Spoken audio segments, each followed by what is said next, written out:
Hello guys and welcome back to my channel सिर्फ IAS. दोस्तों, ये विजन आईएएस की पीटी 365 2022 की जो पॉलिटी एंड कॉन्स्टिट्यूशन की है उसका लास्ट पार्ट 15 मैं आपके सामने प्रेजेंट करने जा रही हूँ। आइए शुरू करने से पहले चैनल को सब्सक्राइब कर लीजिए, बेल आइकन को प्रेस करिए ताकि आपको रेगुलर अपडेट्स मिलती रहें। दोस्तों, इसमें कुछ हम मिसलिनियस टॉपिक्स के बारे में जानेंगे। जैसे कि सबसे पहला टॉपिक हमारा है गैम्बलिंग का। तो क्यों है न्यूज में, पहले इस बात को समझते हैं। तो हुआ क्या है कि रिसेंटली एक प्ले दिल्ली हाई कोर्ट में लगाई गई जो यहाँ पे प्रोहिबिट करती है ऑनलाइन गैम्बलिंग वेबसाइट्स को, है ना। तो ये कहती है कि भाई कुछ स्टेप्स लिए जाएं to prohibit online gambling website. तो हम थोड़ा सबसे पहले जो बेस बनेगा वो बनेगा गैम्बलिंग के बारे में जानना और लॉटरी के बारे में जानना। देखिए, ये स्टेट सब्जेक्ट है गैम्बलिंग, जो आता है एंट्री नंबर 34 के under list 2 of the 7 schedule में। तो फाइनेंस एक्ट के हिसाब से 1994 के एक्ट के हिसाब से बेटिंग या गैम्बलिंग का मतलब होता है putting on stake something of value, particularly money, with consciousness of risk and hope of gain. मतलब सीधा सीधा कि हम कुछ यहाँ पे किसी चीज पे पैसा लगा रहे हैं, कुछ वैल्यू लगा रहे हैं, खासकर पैसा ही, मनी ही मानते हैं, और सोच समझ के रिस्क ले रहे हैं और उम्मीद है हमको कि हम उससे फायदा कमाएंगे, है ना। आउटकम जो निकलेगा गेम का या कॉन्टेस्ट का, उससे हमें फायदा होगा कि जो है हम उस पर पैसा लगा रहे हैं और हमें उम्मीद क्या है कि गेम का जो आउटकम है वो हमारे हिसाब से होगा और हमें इसका फायदा मिलेगा, ठीक है ना। और ये भी है जिसका रिजल्ट जो निकलेगा ना, ये एकदम चांस वाली बात होती है ना, एक्सीडेंट वाली बात होती है, या लाइकलीहुड वाली बात होती है कि हाँ ऐसा हो भी सकता है या नहीं भी हो सकता है। इस बेसिस पे यहाँ पे जो है वो हम पैसा लगा रहे हैं। अब लॉटरी में दूसरी जगह क्या होता है, लॉटरी जो है वो अंडर एंट्री 40 में आती है लिस्ट 1 के 7 शेड्यूल के संविधान के अंदर, और जनरली ये एक्सक्लूड करी जाती है from the ambit of gambling. क्योंकि आप तो देखते ही है ना कि लॉटरी निकली, लॉटरी निकली, लॉटरी निकली, तो खासकर ये जो है गैम्बलिंग से बाहर ही रखी जाती है इस पूरे गैम्बलिंग की जो डेफिनेशन है उससे जनरली। ओके, तो इसे गवर्न करा जाता है लॉटरीज रेगुलेशन एक्ट के माध्यम से। तो इतना अभी हम समझ गए कि गैम्बलिंग क्या है और लॉटरी क्या है। तो अब बात आती है बेटिंग वर्सेस फिक्सिंग की, है ना। बहुत सुनते होंगे, क्रिकेट तो देखने वाले तो ऐसे ही समझ गए होंगे। तो बेटिंग वर्सेस फिक्सिंग की, देखिए जो लोधा कमेटी है उसे बनाया गया था सुप्रीम कोर्ट के द्वारा अंडर RM लोधा। क्या आप एग्जामिन करिए और एक कुछ सुटेबल रिकमेंडेशन दीजिए कि आखिरकार क्या रिफॉर्म्स की जरूरत है board of cricket control in India में। कमेटी ने एक शार्प डिस्टिंक्शन जो है बनाया बेटिंग और फिक्सिंग के बीच में, जैसे ये आप देख सकते हैं। और यहाँ पे लीगलाइज करने के बारे में कहा बेटिंग को और क्रिमिनलाइज करने के बारे में कहा फिक्सिंग को, ठीक है। तो ये बात इन्होंने कही। अब गैम्बलिंग की लीगल पोजीशन क्या है इंडिया के अंदर, थोड़ा सा हम वो जानते हैं। देखिए, हॉर्स रेसिंग आपने देखा होगा, बहुत अमीर अमीर लोग खड़े हैं, है ना, ये मेरा घोड़ा है, ये तुम्हारा घोड़ा है। तो देखिए ये हॉर्स रेसिंग लीगल है इंडिया के अंदर, ये बात याद रखिएगा। हॉर्स रेसिंग के अंदर ऐसा कुछ प्रायर स्किल्स इन्वॉल्व होती हैं, सो इसे आप पूरी तरह से ये गैम्बलिंग नहीं कह सकते। दूसरी बात, कुछ इंडियन स्टेट्स ने लॉटरी को लीगलाइज कर रखा है, जैसे गोवा, केरला, अरुणाचल प्रदेश, असम, महाराष्ट्र, मध्य प्रदेश, मिजोरम, मणिपुर, मेघालय, पंजाब, नागालैंड, वेस्ट बंगाल एंड सिक्किम ने। तीसरी बात कि महाराष्ट्र ने गैम्बलिंग को प्रोहिबिट कर रखा है और कंसिडर करता है कि गैम्बलिंग एक इलीगल चीज है under the Bombay prevention of gambling act 1857 के तहत, सॉरी 1887 के तहत, आई एम सो सॉरी, 1887 के तहत। उसके बाद ई गैम्बलिंग, गेम्स ऑफ चांस, ये भी लीगलाइज है सिक्किम और नागालैंड के अंदर। उसके बाद तेलंगाना और अरुणाचल प्रदेश की बात बताऊं तो ये गेम ऑफ स्किल को इलीगल मानते हैं as per Telangana state gaming act 1974 और Arunachal Pradesh public gaming prohibition act 2012 के हिसाब से। और लास्ट में all India gaming federation, rummy federation, federation of Indian fantasy sports, इन्होंने अडॉप्ट करा है सेल्फ रेगुलेशन कोड को सारे ही दूसरे एडवर्टीजमेंट्स के लिए। तो ये तो हमने बात कर ली गैम्बलिंग की। अब हम कुछ दूसरी इंपॉर्टेंट न्यूज के बारे में जानते हैं विस्तार से, और अब आप अपना नजर जो है वो बनाए रखिए स्क्रीन पे। दोस्तों सबसे पहला जो है हमारे पास डिस्कस करने को वो है इंटरनेट शटडाउन। तो parliamentary standing committee on information technology ने पुल अप करा सेंटर को over internet shutdown. Internet shutdown को आप कह सकते हो ऐसा इंटेंशनल डिस्ट्रप्शन, ठीक है, जानबूझ के रुकावट इंटरनेट या इलेक्ट्रॉनिक कम्युनिकेशन में कुछ स्पेसिफिक पॉपुलेशन या लोकेशन पे, ताकि यहाँ पे एग्जर्ट कर सकें control over the flow of information. It can be cause by internet blackouts, ठीक है, इंटरनेट बिल्कुल वहां पे बंद कर दिया गया, सोशल मीडिया शटडाउन कर दिया गया, या थ्रॉटलिंग के माध्यम से, मतलब जो एक्सेस है इंटरनेट का इसे आप 2G स्पीड पे कर दो तो वैसे भी कुछ नहीं देख पाओगे, और देखोगे तो बहुत धीमे धीमे होगा मामला, फास्ट नहीं होगा। उसके बाद लीगल प्रोविजंस क्या है इंटरनेट शटडाउन को लेकर इंडिया के अंदर, बहुत इंपॉर्टेंट है। देखिए 2017 तक ज्यादातर जो इसे गवर्न किया जाता था under section 144 of code of criminal procedure and Indian telegraph act 1885 के तहत 2017 में temporary suspension of telecom services, public emergency and public safety rules को नोटिफाई किया गया। रूल्स के बावजूद सरकार ने यहाँ पे अपनी ब्रॉड पावर्स का यूज करा अंडर सेक्शन 144। सेक्शन 69A जो आईटी अमेंडमेंट एक्ट 2008 का है, ये पावर देता है कि आप इंटरनेट जो भी आप पर्टिकुलर वेबसाइट से इनको ब्लॉक कर सकते हो। तो ये तो हो गई बात इंटरनेट शटडाउन की। अब बात होती है पुलिस कमिश्नरेट ई सिस्टम की। दोस्तों मध्य प्रदेश ने अनाउंस करा इम्प्लीमेंटेशन पुलिस कमिश्नरेट सिस्टम का भोपाल और इंदौर में।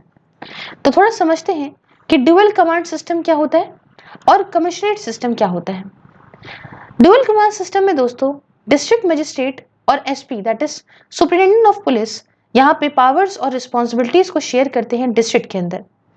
Dual system of control exist करता है जिसमें एसपी के पास एसपी यहाँ पे काम करते हैं डीएम के साथ में सुपरवाइज करने के लिए पुलिस एडमिनिस्ट्रेशन को। वही जगह कमिश्नरेट सिस्टम की बात करें तो कमिश्नर ऑफ पुलिस ये हेड होते हैं यूनिफाइड पुलिस कमांड स्ट्रक्चर के, और ये रिस्पॉन्सिबल होते हैं for force in the city and accountable होते हैं स्टेट गवर्नमेंट को। Office also has magisterial powers, जैसे कि जो रेगुलेशन से रिलेटेड हैं, कंट्रोल या लाइसेंसिंग से रिलेटेड हैं। कमिश्नरेट सिस्टम मतलब अगर इसमें हम सीपी की बात करें, कमिश्नर ऑफ पुलिस की बात करें, तो CP is drawn from the deputy inspector general rank या उसके ऊपर की रैंक हो, as is assisted by the special joint additional deputy commissioners. उसके बाद यहाँ पे डुअल कमांड सिस्टम में DM is interested with issuing arrest warrant licences, while SP के पास पावर होती है, रिस्पॉन्सिबिलिटी होती है इन्वेस्टिगेट करने की क्राइम को और अरेस्ट करने की लोगों को। डुअल कमांड सिस्टम को डिजाइन किया गया है इंश्योर कराने के लिए लोअर कंसंट्रेशन हो पावर का, और पुलिस जो है ज्यादा अकाउंटेबल हो डीएम को और डिस्ट्रिक्ट लेवल पे। वही जगह कमिश्नरेट सिस्टम में ऐसे ऑफिसर्स को यहाँ पे पावर दी जाती है प्रिवेंटिव अरेस्ट की इम्पोज करने की सेक्शन 144 एंड साथ में इनिशिएट करने की चैप्टर प्रोसीडिंग्स। पुलिस के पास पावर होती है कि वो प्रिवेंट कर सकते हैं लोगों को फ्रॉम एंटरिंग या removing a person from their jurisdiction for a maximum of 2 years। इसके साथ it is suppose to allow the faster decision making to solve complex urban centric issues. Next topic हमारा है डिफॉल्ट बेल के बारे में। आप screen पे देख सकते हैं, थोड़ा सा मैं सफाई कर दूं तो ज्यादा अच्छा लगेगा आपको। Okay, default bail. National investigation agency ने अप्रोच करा सुप्रीम कोर्ट को against Bombay High Court order of granting bail to activist Sudha Bharadwaj. Default या स्टेटरी बेल एक राइट होता है ना, regardless of the nature of crime. Right to bail होता है जो अक्रू करता है when police fail to complete investigation within the specified period in respect of a person in judicial custody. ये कोड ऑफ क्रिमिनल प्रोसीजर के अंदर आपको देखने को मिलेगा। ज्यादातर जो ऑफेंसेस होते हैं उसमें पुलिस के पास 60 डेज होते हैं कंप्लीट करने के लिए इन्वेस्टिगेशन को और फाइल करने के लिए फाइनल रिपोर्ट को कोर्ट के सामने। हालांकि कुछ ऑफेंसेस के लिए यहाँ पे 90 डेज से 180 डेज लिमिट भी होती है। सुप्रीम कोर्ट ने इशू करी है कुछ गाइडलाइंस अलग अलग कैटेगरीज ऑफ ऑफेंसेस के लिए। जैसे ABCD के तहत यहाँ डिवाइडेड है। ऑफेंस बताऊंगी, क्राइटेरिया बताऊंगी बेल के लिए। कैटेगरी ए में ऑफेंस जिसकी इम्प्रेसमेंट हो 7 साल या उससे कम। जो इसमें क्राइटेरिया बेल के लिए ये है कि ऑर्डिनरी समन्स इशू करे जाते हैं टू अक्यूज्ड, कि आप आइए, है ना, लॉयर के माध्यम से at the time of filing chargesheet. अगर कोई अपीयरेंस नहीं होती है तो जो फर्स्ट बेल वारंट है वो इशू होता है, उसके बाद नॉन बेलेबल वारंट इशू हो जाता है। फिर कैटेगरी बी आती है ऐसे ऑफेंस जिसमें पनिशेबिलिटी है डेथ की या इम्प्रिजमेंट ऑफ लाइफ की या imprisonment of more than 7 years की। तो ऐसे टाइम पे बेल एप्लीकेशन डिसाइड करी जाती है मेरिट के बेसिस पे on appearance of the accuse in the court. तीसरी कैटेगरी है जिसमें ऑफेंस आते हैं जो पनिशेबल है अंडर स्पेशल एक्ट्स, जिसमें सख्त से सख्त प्रोविजन है बेल की, जैसे कि NDPS हो गए, आपका PMLA हो गया, UAPA हो गया, वगैरह वगैरह। उसमें भी देखिए सेम कैटेगरी B और D है ना, बस एडिशनल कंडीशन ऑफ कंप्लायंस ये होती है प्रोविजंस की बेल की अंडर द स्पेसिफिक लॉज। और D वाला जो कैटेगरी है इसमें इकोनॉमिक ऑफेंसेस आते हैं जिन्हें कवर नहीं करता स्पेशल एक्ट। तो ऐसे टाइम पे क्राइटेरिया बेल का होता है कि बेल एप्लीकेशन डिसाइड करी जाती है मेरिट के बेसिस पे on appearance of the accused in the court, same जैसे वो B वाला है ना ऐसे। नेक्स्ट टॉपिक की तरफ बढ़ते हैं, ये जो है पेरोल वर्सेस फूड लॉ। देखिए फूड लॉ और पेरोल ये कवर्ड करे गए हैं under the prisons act of 1894। इसमें शॉर्ट टर्म टेम्परेरी रिलीज होती है कस्टडी से। दोनों को ही इंट्रोड्यूस करा गया with the view of humanising the prison system. Prison एक स्टेट सब्जेक्ट है और पेरोल और फिर लॉ क्या है मैं समझाती हूँ। पेरोल ग्रांट किया जाता है प्रिजनर्स को ताकि वो स्पेसिफिक एग्जिजेंसी को जो है वो मीट कर सके। आप ऐसे समझिए कि जो पेरोल है वो ऐसा सिस्टम है जिसमें प्रिजनर को रिलीज करते हैं with suspension of the sentence. Prisoners के पास कोई भी एब्सोल्यूट लीगल राइट नहीं होता क्लेम करने के लिए पेरोल को। प्रिजनर्स जो कन्विक्टेड होते हैं अलग अलग मर्डर्स ऑफेंस से या किसी anti terror unlawful activities prevention act के तहत ये एलिजिबल नहीं होते पेरोल के लिए। वही जगह फुल लॉ की बात करें तो ये ग्रांट करी जाती है प्रॉपर स्टिपुलेटेड कुछ ईयर्स के बाद, है ना, ईयर्स को सर्व करने के बाद बिना किसी रीजन के ये दी जा सकती है। पीरियड जो इसका होता है वो ग्रांट किया जाता है to the prisoner is treated as remission of the sentence. अब याद होगा आपको रेमिशन, रिस्पाइट, रिप्राइव याद है। प्रिजनर्स जो होते हैं उनके पास कोई भी एब्सोल्यूट राइट नहीं होता अपने इस फर्ड लॉ को क्लेम करने के लिए। और ग्रांट जो होती है फर्ड लॉ की ये बैलेंस होती है against the public interest and can be refuse to certain categories of prisoners. ठीक है, कुछ कैटेगरीज ऑफ प्रिजनर्स को ये रिफ्यूज भी की जा सकती है। नेक्स्ट बात करते हैं PM केयर्स फंड के बारे में। दोस्तों सेंटर ने इन्फॉर्म किया दिल्ली हाई कोर्ट को कि जो PM केयर फंड है ये गवर्नमेंट फंड नहीं है और जो अमाउंट कलेक्ट किया गया है इसके द्वारा तो ये CFI में, that is consolidated fund of India में नहीं जाएगा। ये एक पब्लिक चैरिटेबल ट्रस्ट है अंडर द नेम ऑफ प्रधानमंत्री citizen assistance and relief in emergency situation fund, PM cares fund.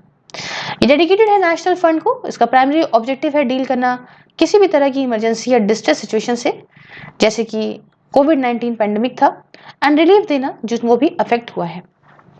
प्रधानमंत्री एक्स ऑफिशियो चेयरमैन होंगे और minister of defence and minister of home affairs and minister of finance are ex officio trustees of the fund.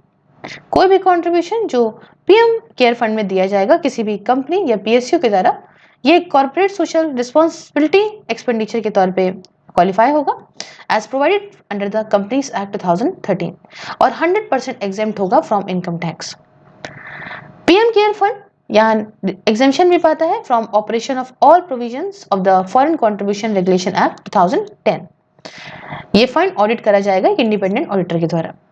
अब आप इसमें मुझे comment box में बताइए कि ये सब पॉइंट तो ऐसे भी इसको सरकारी बना रहे हैं और कह रहे हैं कि प्राइवेट है, तो कैसे, आप मुझे बताइए।